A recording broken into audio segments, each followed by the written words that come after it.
Welcome to my channel Sujan ইরুটিসের পক্ষ থেকে সুস্বাগতম। আজকে আমরা শিখব কীভাবে বিকাশের সাহায্যে সহজে ঘরে বসে বিদ্যুতের বিল প্রদান করতে হয়।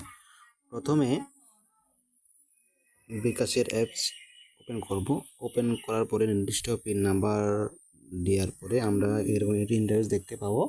এরপরে পে বিল অপশানে ক্লিক করুন। পে বিল অপশানে ক্লিক করলে ইলেকট্রিসিটি নামে একটা অপশান আসে, এখানে ক্লিক করুন। এরপর দেখুন এখানে একটি আছে প্রিপেড, পল্লী বিদ্যুৎ পোস্টপেড। এখন জানতে হবে প্রিপেড কোনটি, পোস্টপেড কোনটি।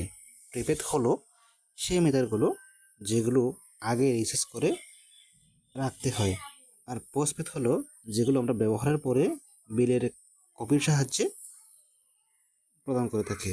আজকে আমরা শিখব কীভাবে পোস্টপেড মিটারে কারেন্টের বিল দিতে হয়।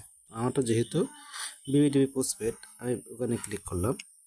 ক্লিক করার পরে কনজিউমার নাম্বার মাস দেওয়া আছে, যেহেতু আমারটা জুন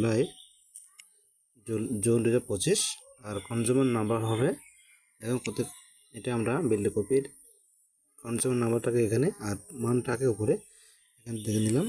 এবার আমরা কনজিউমার নাম্বারটা